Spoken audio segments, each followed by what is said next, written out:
Bem-vindos ao Historizando! O nosso assunto de hoje é a questão da semana.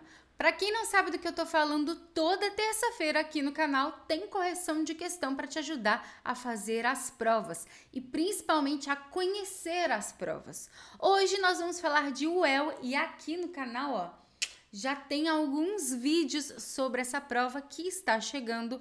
Por isso, continue assistindo esse vídeo para entender um pouco mais. Nós vamos falar de humanas na UEL, porque eu vi que algumas questões têm uma lógica histórica, mas tem sociologia também, tem uma questão histórica junto com geografia, então a gente vai trabalhar um pouco essas interdisciplinariedades hoje nesse vídeo. Se ainda não fez a questão, dá um pause, dá uma olhada e depois vem comigo. Vamos lá! UEL 2020, assim como Mário de Andrade reconhece e afirma que há uma gota de sangue em cada poema, assim também, parafraseando o poeta, queremos reconhecer e sustentar que há uma gota de sangue em cada museu. Admitir a presença de sangue no museu significa também aceitá-lo como arena, como espaço de conflito, como campo de tradição e contradição. Toda a instituição museal apresenta um determinado discurso sobre a realidade. Este discurso, como é natural, não, olha só. Este discurso, como é natural, não é natural e compõe-se de som e de silêncio. Então, as contradições do museu, de cheio e de vazio, de presença e de ausência, de lembrança e de esquecimento. Eu lembro de uma questão recente do Enem também sobre essas lógicas do museu. Aqui, Mário Souza Chagas, há uma gota de sangue em cada museu, a ótica museológica de Mário de Andrade. Aqui, além do texto, nós temos essa charge aqui, em que a Mona Lisa fala para essa estátua do pensador, que também é muito famosa. Vetaram uma exposição no museu. O que se passa com essa gente? Então é o seguinte, basicamente nós temos aqui a visão dos vieses ou do viés dentro do museu. Que a partir do momento que você entra no museu, tem uma escolha, tem uma lógica, tem uma estrutura. Por que algo é considerado arte ou algo é considerado artesanato, por exemplo, né? Lilia Schwartz, que é uma das antropólogas e historiadoras da história pública que eu mais admiro, ela fala muito sobre isso, né? Por que a gente encara um quadro europeu, uma Mona Lisa como arte, mas uma máscara feita no norte da África como artesanato? Qual que é a intenção por trás disso? Qual que é o discurso por trás disso? E esse lance de gota de sangue, a primeira coisa que eu pensei foi que, não sei se vocês sabem, eu ainda não fui, mas irei um dia, tenho muita fé. Mas o Louvre, que é um museu lá que tem em Paris, né, um dos maiores museus, se não o maior museu do mundo, o Louvre tem o maior acervo da antiguidade oriental do mundo. Então, as questões do Egito, né, dentro do museu, as coisas que estão dentro do museu que foram, né, realizadas no Egito estão no Louvre. Só que o Egito, sabe? Essa gota de sangue não é só uma lógica da escolha do que é arte e do que não é, mas também da apropriação. Poxa, é um museu em Paris. Você acha que todos os artefatos museológicos que se encontram, que foram encontrados no Egito, tem que estar em Paris? Por que será que existe isso? Então eu também sempre penso isso quando a gente pensa em sangue no museu, porque você tem essa lógica de imperialismo também, né? De eu dominei a região, então tudo que é dessa região aqui agora me pertence. Enfim, são inúmeras as discussões que a gente pode tirar desse texto, né? Inclusive para sua redação é uma boa aí para você compreender mais essa lógica, essa discussão. Com base na charge, que é a figura, e no texto, e na teoria do Bourdieu, gente, é com muito orgulho que eu falo que eu tenho 2 vídeos sobre o Bourdieu aqui, que são muito, muito interessantes para você entender. aqui da sociologia, da nossa playlist sociologia. Inclusive, se você tem alguma sugestão para playlist sociologia aqui do canal, comenta aqui embaixo. Não se esquece, é claro, de deixar o seu like se você está assistindo esse vídeo até agora e de se inscrever no canal para sempre ter mais conteúdos daqui. Com base na charge no texto e na teoria do Bourdieu, é correto afirmar que museus expressam também o quê? O poder da ideologia dos que se impõem economicamente pela posse dos meios de produção. Primeiro, essa aqui é uma lógica que a gente chama, né, de marxista, né, de chamar de posse dos meios de produção, do impor economicamente, é uma lógica mais marxista. Não que o Bourdieu não concordasse com algumas ideias marxistas, não é isso, mas o Bourdieu fala muito do poder simbólico. De novo, vou deixar o vídeo aqui para você assistir. Então, não é o caso, não é a lógica aqui que está sendo trabalhada. E meios de produção, a gente está falando de um museu, né? Meios de produção, a gente está falando geralmente de indústria, de fábrica, de questões dessa lógica mais voltada para o econômico industrial, tá? Letra B. A consciência coletiva do conjunto da sociedade e suas formas de solidariedade. A gente está falando de solidariedade quando a gente elimina algumas coisas, quando a gente fala de conflito, quando a gente fala de contradições, a gente está falando de solidariedade, será? Acredito que não, né? Ainda mais quando se trata dessa gota de sangue aí no museu. Agora, olha C. O arbitrário cultural ou leitura de mundo proposta pelos dominantes em uma estrutura específica. Como assim o arbitrário cultural? É a questão da escolha do que é e do que não é cultura. É meio que eu comentei aqui que a Lilia Schwartz fala, né? Por que um é arte, o outro é artesanato? Quem definiu isso? É um arbitrário cultural, é uma lógica definida por alguém, né? E não é aquilo é natural, é naturalmente assim, é naturalmente determinar que os franceses têm arte e os marroquinos têm artesanato. Não, isso não é natural, né? Isso é um arbitrário cultural. Ou leitura de mundo proposta pelos dominantes, exatamente. Tanto que o que está dentro do museu? O que está nas feiras de artesanato, entende? O dominante. E aí, de novo, vem aquela lógica do que eu falei. Poxa, até a arte egípcia tá dentro do museu parisiense, dentro do Louvre. Então, essas discussões que a gente tem que ter também, né? Essa lógica do dominante e do dominado.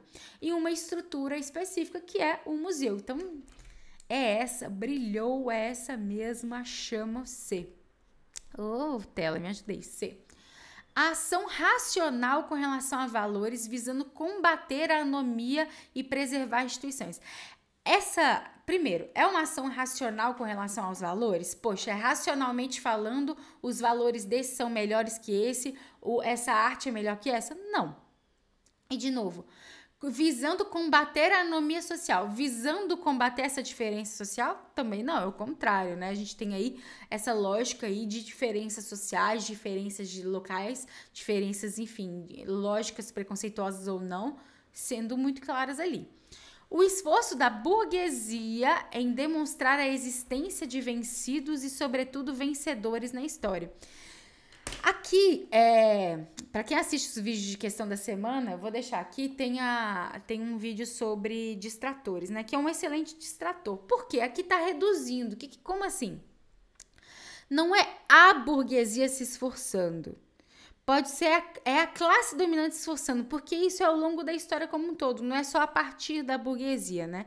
E aí fala assim, é esse esforço de demonstrar a existência de vencidos e vencedores.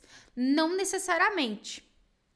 Pode ser, mas está reduzindo o todo, o que é maior, tá? Então, a gente tem a letra C como uma resposta mais ideal, principalmente da lógica do Pierre Bourdieu, que fala do poder simbólico. Se você não conhece, aconselho a assistir o vídeo que tem aqui no canal, tá?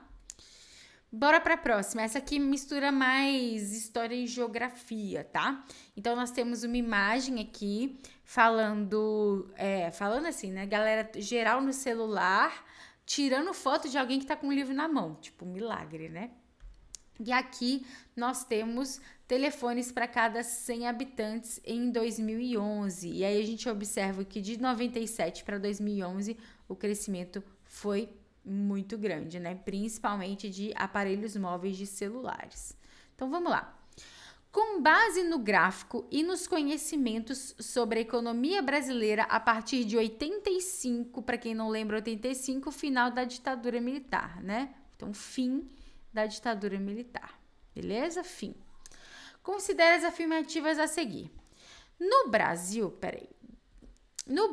dos anos 90, uma linha telefônica fixa era considerada patrimônio pessoal, cuja aquisição era inacessível à maioria da população. Verdadeiro. Galera, provavelmente quem está assistindo não era nascido na época. Comenta aqui se era. Eu, na verdade, nessa época eu era um neném, um bebê, então lógico que eu não lembro disso, mas meus pais falam muito isso, né? Que existia uma fila para você comprar uma linha telefônica. E nessa fila quilométrica, você tinha que pagar o valor de um carro popular. Então, é claro que eram pouquíssimas as pessoas que tinham linhas telefônicas, era uma questão muito, de uma lógica muito desigual, né? Porque pessoas que não tinham condições financeiras nunca teriam um telefone, porque você não vai comprar um valor de um carro popular para ter um telefone. Então, tem muita lógica do deixar recado, ou tinha uma linha telefônica que valia para várias casas. Então, assim, coisa que hoje não existe, né? Hoje a galera tem isso aqui, ó. Inclusive, muita gente tem 1, 2, 3 celulares, né? Então, tá certo. Com as privatizações do serviço da telefonia ocorrida nos anos 90, o setor recebeu grandes investimentos privados e passou a operar em melhores condições técnicas. Verdadeiro. Aqui no canal tem vídeo sobre o governo do Fernando Henrique Cardoso. E foi a partir do Fernando Henrique Cardoso que teve essa lógica de privatização. A expansão ocorrida no setor da telefonia no período de 97 a 2011 demandou investimento de ordem de bilhões de dólares pelo Estado, que, possuidor de recursos, resolveu investir no setor para atrair investimentos. Então, não, né? Porque com a privatização, 90%, é claro que eu não sou muito boa de finanças, mas com a privatização não é o Estado que vai investir bilhões de dólares nesse setor. Vai ser os setores privados, e aí tem leilão, não sei se vocês ficaram sabendo, mas teve leilão do 5G, então quem vai pagar, quem vai tirar a grana do bolso vai ser essas empresas privadas, beleza? E aí, inclusive, atualmente, nessa questão foi de quê? 2017, mas atualmente você tem até uma polêmica aí, porque a Oi, se eu não me engano, foi vendida para Claro. Então, até que ponto essa privatização é boa, até que ponto já está se tornando quase que um monopólio. Não é um monopólio, mas são pouquíssimas empresas e isso também gera problemas. Tanto que a Quatro também fala sobre isso, ó, porque atualmente as empresas de telefonia do Brasil prestam serviços de alta qualidade, ô gente. É alta qualidade comparados aos serviços prestados nos países desenvolvidos. Isso é falso pra caramba. Sabe por quê? Porque se você olhar no Procon, em qualquer lugar, são os serviços de telefonia que têm o maior índice de reclamação no Brasil. Tanto que existe a Anatel, que é uma agência reguladora, e não só isso, mas recentemente o Brasil teve que promulgar leis devido a essa dificuldade aí dos setores de telefonia de prestar um bom serviço. Lei no sentido de telemarketing, por exemplo, você liga pro telemarketing, quer cancelar a linha, eles ficam te enrolando, essas coisas. Então, assim, tem os ônus e tem os bônus. Realmente, foi legal pro Brasil esse grande acesso à telefonia, essa facilidade? Sim. Quer dizer que é perfeito? Não. Você tem inúmeros problemas e aí, como eu disse, né?